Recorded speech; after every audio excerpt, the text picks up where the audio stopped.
राधे राधे, जय माता की भक्तों।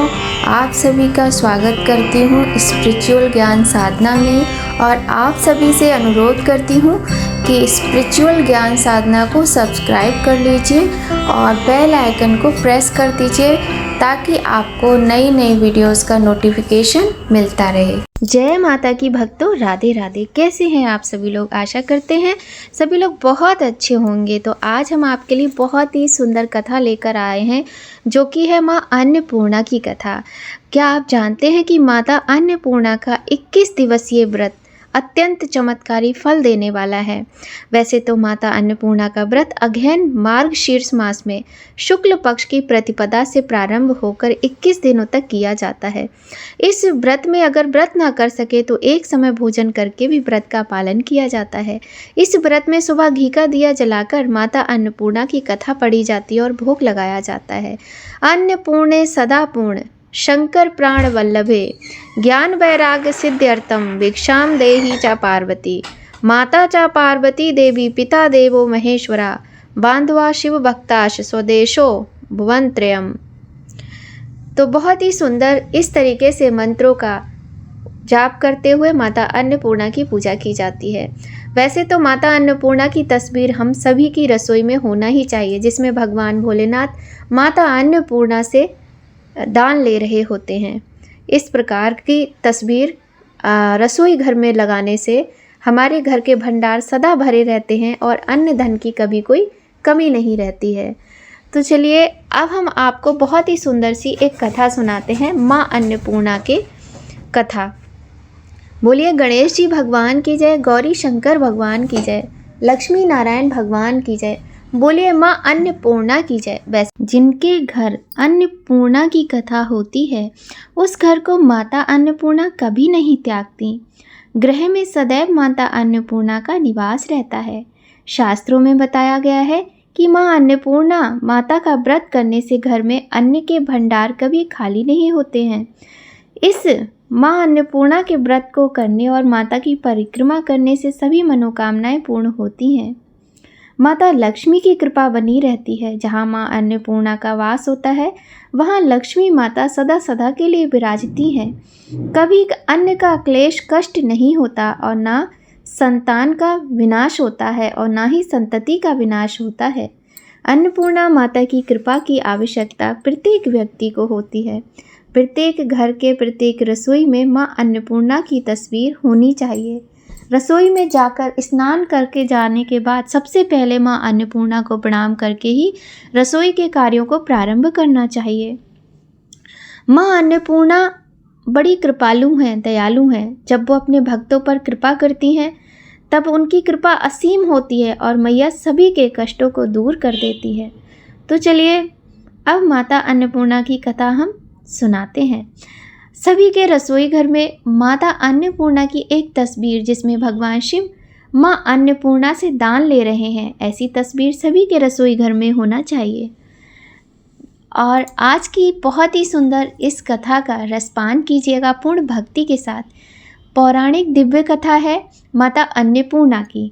तो चलिए प्रारंभ करते हैं माँ अन्नपूर्णा की ये बहुत ही सुंदर कथा।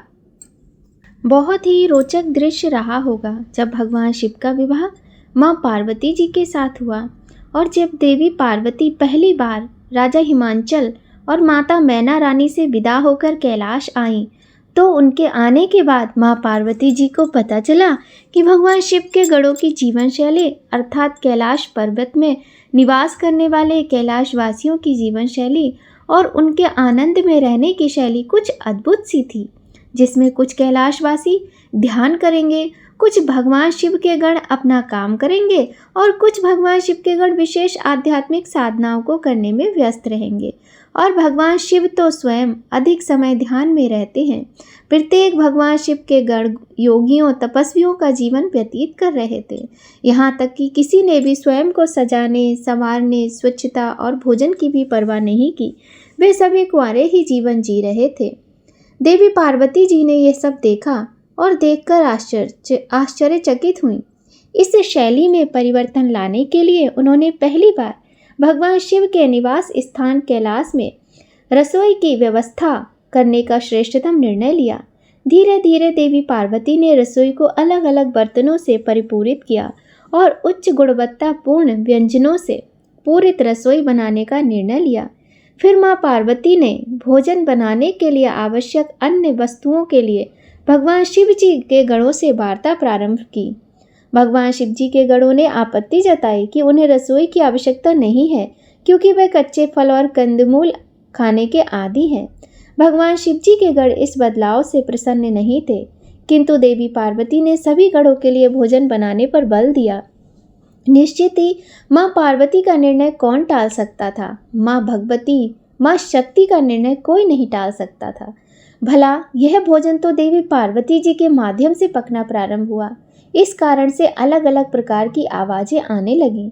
शिव जी के गणों के अस्वीकृतिपूर्ण प्रदर्शन और भोजन पकने के शोर से भगवान शिव जी का ध्यान भी बाधित हो रहा था। तुरंत शिव आसन से उठे और अपने गणों से पूछा, शोर क्यों कर रहे हो? तब उन गणों में से एक गण ने कहा कि प्रभु, देवी पार्वती जी ने जो रसोई बनाई है उसकी कोई आवश्यकता नहीं है हमें। यह सुन भगवान शिव को भी लगा कि रसोई की वास्तव में कोई आवश्यकता नहीं है।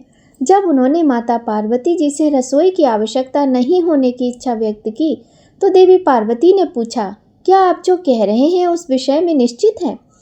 फिर शिव बोले, हाँ, मुझे विश्वास है। देवी पार्वती जी ने कहा, फिर ठीक है, हम देखेंगे। और शिव जी के उस स्थान से जाते ही देवी पार्वती जी भी स्थान को त्याग कर चली गईं। चूँकि माँ पार्वती जी प्रकृति की ही अवतार हैं, इतना ही नहीं, वे उन वस्तुओं को प्रकट करती हैं जिन्हें हम देखते हैं, सूंघ सकते हैं, स्पर्श कर सकते हैं और महसूस कर सकते हैं। जब वे अचानक ही वहाँ से चली गईं तो पके हुए भोजन की सुगंध ने कैलाश से दूर होना प्रारंभ कर दिया, जिससे सभी शिव के गण भूख अनुभव करने लगे। अब तो अचानक शिव के गणों की भूख की तीव्रता बढ़कर धीरे धीरे कड़ी भूख की अनुभूति में बदलने लगी। तब तो शिव जी भी वैसा ही अनुभव करने लगे, क्योंकि एक भगवान को वह अनुभव हो जाता है जो उनके भक्त अनुभव कर रहे होते हैं। इस प्रकार एक बार पुनः शिव जी का ध्यान भंग हो गया, क्योंकि शिव जी स्वयं में तीव्रता से भूख बढ़ने की प्रवृत्ति देखकर बहुत आश्चर्यचकित थे। भगवान शिव जी ने शिव के गणों के साथ जाना कि ऐसा क्यों उन्हें अनुभव हो रहा है और पाया कि सभी को भूख लग रही है। लेकिन जब वे रसोई में गए तो उन्होंने देखा कि सभी पात्र भोजन से खाली हैं। हम सभी जानते हैं भगवान शिव करुणा के अवतार हैं। चूँकि उनके भक्त भूखे थे, यह सब देख शिव जी ने आंख बंद किया और पाया कि यह सब देवी पार्वती के कैलाश से जाने के कारण ही हुआ है। अब तो माँ पार्वती की खोज में कैलाश से बाहर गए, क्योंकि यह देवी वही हैं जो शिव सहित शिव के गणों की क्षुधा को शांत कर सकती हैं, उनके अतिरिक्त और कोई नहीं। अब तो भगवान शिव जी ने स्वयं के शरीर को एक भिखारी जैसा बनाकर भिक्षा पात्र साथ में रखकर संपूर्ण सृष्टि में खोज करने के बाद शिव आश्चर्य में पड़ गए कि देवी पार्वती हैं कहाँ। तदुपरांत पुनः एक क्षण आंख बंद की और शिव जी ने काशी में देवी पार्वती जी को पाया। बाबा विश्वनाथ अर्थात संपूर्ण धरा के नाथ भिक्षा पात्र हाथ में रखे हुए शिव देवी भगवती पार्वती जी के पास गए और अपने शिव भक्तों के लिए धान्य, फल, वस्त्र मांगा। अरे वाह, देवी भी तो बहुत दयालु थी और इस अवस्था में शिव जी को देख कुछ ही क्षणों में वे उनके आने का उद्देश्य, कारण, भाव सब कुछ समझ गई। फिर तत्क्षण पार्वती देवी ने अन्नपूर्णा का रूप ले लिया। उस रूप को ग्रहण करने के बाद देवी पार्वती ने भगवान शिव को सारा धान्य, धन, वस्त्र प्रदान कर दिया। भगवान शिव ने उदारता दिखाई और प्राप्त किया कि सब धान्य, धन, वस्त्र, वैभव सभी कुछ ब्रह्मांड के सभी शिव गणों और अन्य सभी प्राणियों के समान रूप से ही वितरित करना चाहिए। अब इस कहानी को अन्नपूर्णा अष्टकम में दर्शाया गया है और इसमें से वह श्लोक के रूप में मंत्र आता है जो सदैव ही भोजन ग्रहण करने से पहले प्रेम से पढ़ा हुआ सुनाया जाता है। अन्नपूर्णे सदा पूर्णे शंकर प्राण वल्लभे ज्ञान वैराग्य सिद्ध्यर्थम भिक्षाम देहि चा पार्वती। अर्थात अन्नपूर्णा देवी जो अनंत परिपूर्णा का अवतार है, जो शंकर जी को सबसे अधिक प्रिय है। हे देवी पार्वती, आप मुझ पर अपनी कृपा की धारा के रूप में ज्ञान वैराग्य सिद्धि को मुझे भिक्षा के रूप में प्रदान कीजिए। माता च पार्वती देवी पिता देवो महेश्वरा बंधुआ शिव भक्त स्वदेशी भुवन त्रयम। अर्थात हे अन्नपूर्णा स्वरूप देवी पार्वती जी जो मेरी माँ है और भगवान महेश्वर जो मेरे पिता हैं, तीनों लोकों में सभी मानव रूप हैं। भगवान शिव के भक्त मेरे मित्र हैं। भारतीय भोजन पद्धति में हम भारतीय लोग बड़े ही प्रेम और उत्साह से इस प्रकार माँ अन्नपूर्णा की आराधना में इस भाव रूपी श्लोक को पढ़कर पहले मंत्र का जाप दोहराते हैं। श्रद्धा का भाव अत्यंत गहरा होता है। यदि माँ अन्नपूर्णा के लिए भाव की गहराई होगी तो जीवन सुखमय होगा। इस प्रकार से मंत्र बोलते हुए हमें भोजन ग्रहण करना चाहिए। तो यह थी कथा माँ अन्नपूर्णा की। अगर आपको कथा थोड़ी भी अच्छी लगी हो तो कथा को लाइक कीजिएगा और माँ अन्नपूर्णा का स्मरण भोजन बनाने से पहले, भोजन करने से पहले अवश्य करना चाहिए। तो आज की वीडियो का यहीं पर समापन करते हैं। मिलते हैं आपसे ऐसी ही एक नई बहुत ही सुंदर वीडियो के साथ फिर बहुत जल्द। तब तक सभी लोग खूब खुश रहिए, स्वस्थ रहिए, प्रसन्न रहिए, अपना और अपने अपनों का ख्याल रखिए। और हाँ, आप लोग यदि चैनल पर पहली बार आए हैं तो चैनल को सब्सक्राइब कर लीजिए, बेल आइकन को प्रेस कर दीजिए ताकि आपको महत्वपूर्ण वीडियोस का नोटिफिकेशन समय पर मिलता रहे। और वीडियो आपको अच्छा लगे तो आप शेयर भी कर सकते हैं। अपना प्यार, आशीर्वाद, सपोर्ट ऐसे ही बनाए रखिए स्पिरिचुअल ज्ञान साधना के साथ। जय माता की, राधे राधे, जय माँ अन्नपूर्णा।